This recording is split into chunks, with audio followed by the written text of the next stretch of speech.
It has been an exceptional year for our apples as well this year. This branch is hanging down and is going to need pruning off when these apples come off the tree. But there's just so many, and we've already had like an apple crumble and an apple galette already, and they're still absolutely covered in apples this year. The best year we've had for apples. We have quite a mixture, and I don't know which trees are which because I don't remember which ones I planted where, but we do have a Bramley.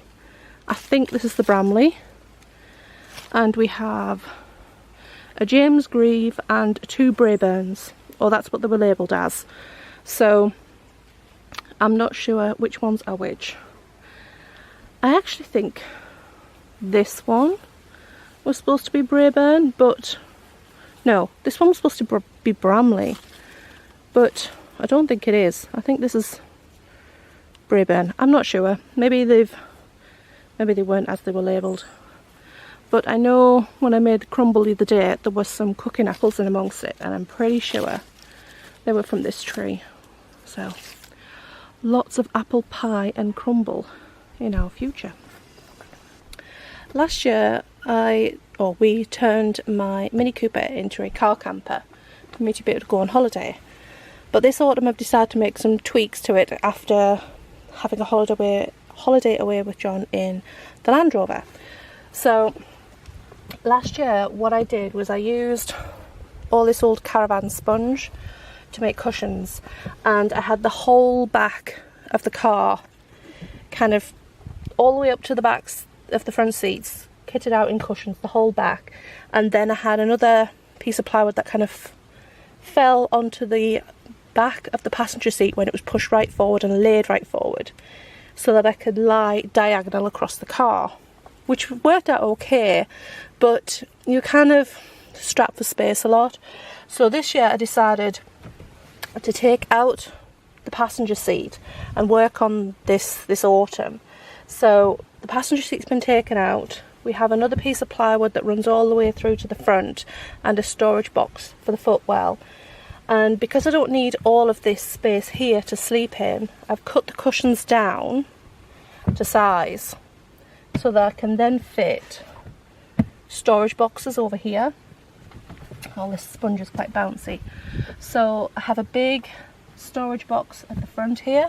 I'll move the camera a bit closer. I have a big storage box behind the driver's seat that I can put clothes and knitting and things in. Then I have this box here, which I snaffled. This had some stuff in of my sister's she had in storage here, and it's kind of whittled down over the years. It's been here for a few years and she hasn't wanted it back yet, and she's living in a truck with limited space, so I decided I'm going to use it anyway. So I painted it grey to match the storage box at the front. So this one I'm going to use for like kitchen stuff, so I can put food in there or cats in there and store things there. Then I have this space here which I can use for a little cool box or food and such like. If I move this cushion, this actually lifts up, and there is storage underneath, and this can be used as a table. It slots into these slots on here, and there are strings that go up to here to support it, so I can have like a bench here to cook on, and I also have a leg for it so that I can attach it to the back of the car and have it sticking out as a table here as well. So because I've cut the sponge down to the better width of the car, well, to where the storage boxes are, I have extra sponge. Now these cushions, when I made them, they're only 4 inches thick and they're quite squishy. So what I've done was, with the offcuts, I've split them down the middle and added the extra 2 inches on, so I now have 6-inch cushions, which is much better on my aging joints. But now I need to redo all my cushion covers as well. So I made cushion covers last year, and I just used some white cotton and I printed some prints onto it. But what I will do is where the side seams are, if I can find one, I will just seam rip out the side seams and add in an extra section of white cotton just to expand the cushions.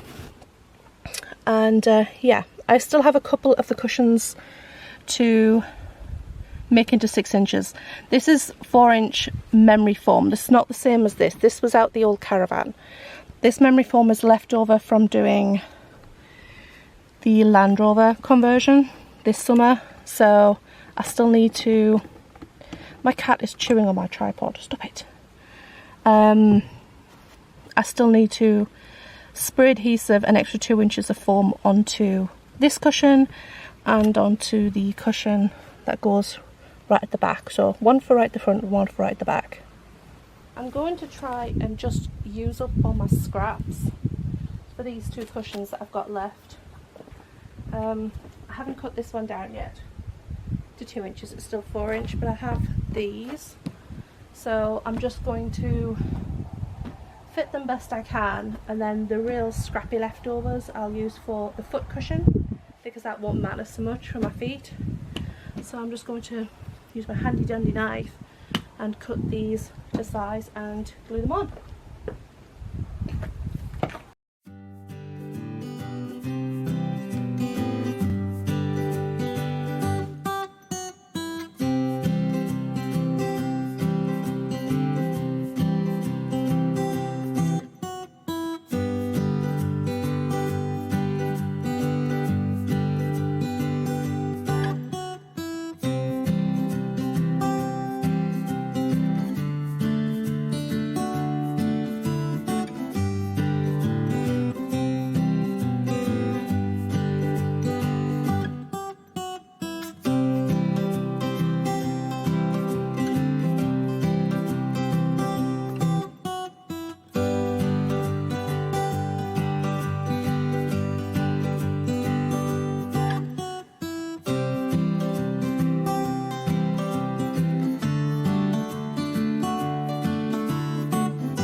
Once all this glue's dry, which will probably be tomorrow I think, but I don't know, it's quite warm today, I can trim up any edges that are hanging over.